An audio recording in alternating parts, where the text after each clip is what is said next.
Peeps, nothing should be too big to fail. Same peeps. Why mean Republican turtle man say states should file for bankruptcy?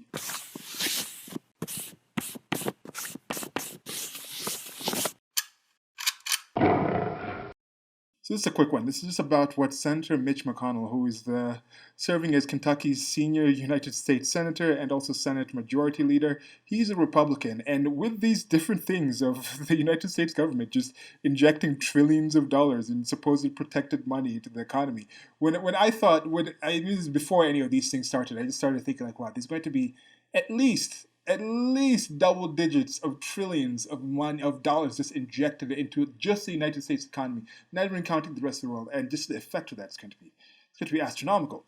Well, there's already been a couple of them. Now they're looking at part 4 of this whole injection process. And some states in the United States of America, mostly Democrat states, specifically certain ones with certain big cities like Illinois with Chicago, or New York with New York City, and New Jersey itself, also with New York City being in there, that's sapping some money out of there. They're saying we need certain amounts of money in order to just shore up certain things that are being done in the state, certain payments and entitlements that they have to give. And Donald Trump, the President of the United States of America, Senator Mitch McConnell, and other voices have been saying, maybe we're not going to actually help you for things that are not directly tied into actual coronavirus. But then you look at this current $3 trillion bill that Nancy Pelosi, House Speaker Nancy Pelosi, has put up. It's passed through Congress because Congress is some Democrat run, but then President Donald Trump already said this is dead in the water. It's not going to get past the Senate, and even if it got past the Senate somehow, I think Donald Trump would veto it. Anyway, so it comes to this point where when you're writing those bills, you just put in whatever actual plan you have, and then you say, in order to address coronavirus costs. But there's some things which are just like pensions, where it's just like, we have all these retirees who are supposed to get X amount of money. We have no ability to actually fund this, so we need a couple of billion here so we can shore this up. And people say, okay, no. Just file for bankruptcy, and then when you file for bankruptcy, then you can get help specifically for the bankruptcy that's separate from this. And then when you have bankruptcy normally, that means when you're getting this money, it's on special dispensations where they say you can only specifically use it for this, that, this, and the other. And we're going to have somebody come in from outside your location and look at your books and try and manage the use of this thing. You don't just get the money and then you get to use it just willy-nilly like you would like to. So that's something that normally happens with bankruptcy, and it just shows like a certain thing of failing. Now, when they talk about not too big to fail, this is something people mostly on the political left talk about and say, oh, these bailouts of these big corporations, and I disagree with these as well, even though I have a different point of view on corporations. When somebody understands, when you're bailing out a big corporation, you're also bailing out all the employees of said big corporation. When you're bailing out Wall Street, it's not just billionaires and oligarchs that have money in Wall Street. It's also people's 401ks. It's also smaller people with their own savings and their own different things.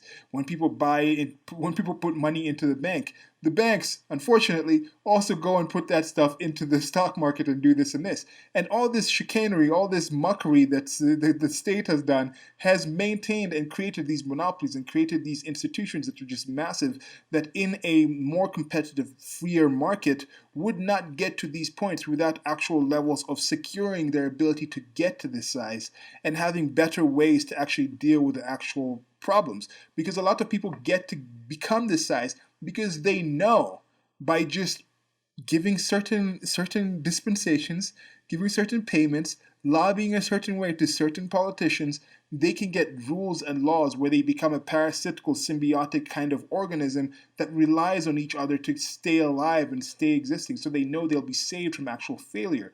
And maybe just the states themselves, and this is why I talk about a lot of people are not actual consistent with these things.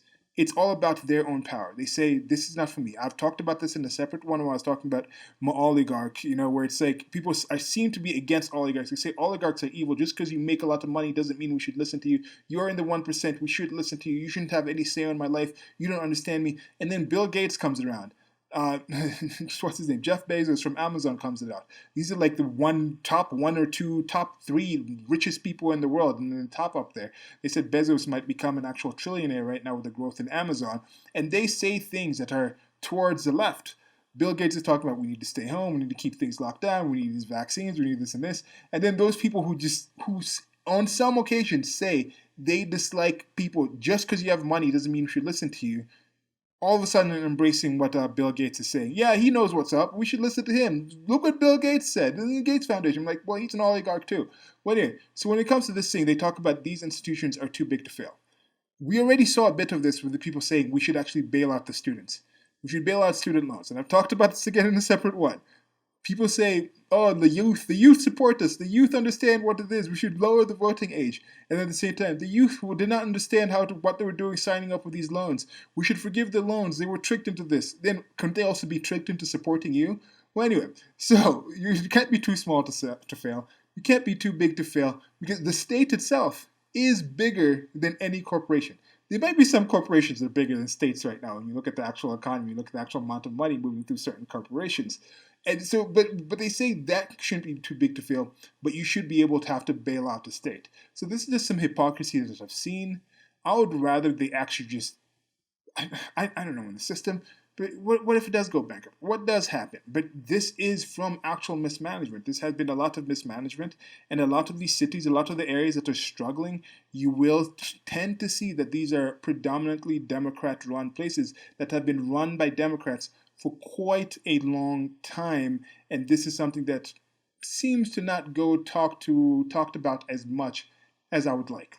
So that's it for now. This is part of my shorty series where I post a short thought, then I expand on them in video form, or I just talk to people more in the comment section wherever I post it, and I hope to engage you. So let me know what you think about this in the comment section. I appreciate you taking your time. There's also links to our merchandise store where I post different merchandise that I would like you to go and check out and see if there's some things you like. I think on the screen of this one, I would have been playing a visual of one I did, Flaws, which is the Democratic Party, what I was thinking was going to happen. I think I thought about this idea way back, right after the win of President Donald J. Trump, and just thinking about all the different flaws in the Democratic Party and how they're going to unravel. And this is a play on the Jaws poster, and it's the concrete donkey, and the donkey is a mascot of the Democratic Party. And instead of the shark coming up to eat the swimmer, this is the donkey with a chain tied around the swimmer, and it's actually sinking to the bottom of the whatever water that's going to be, and it's going to drag that swimmer down. And I think that's something that's happening. Now, I think the political landscape is going to look quite different in my lifetime in the United States of America, and the rest of the world will follow that. But more of that on the Trump Train to Magaland playlist that I have, especially when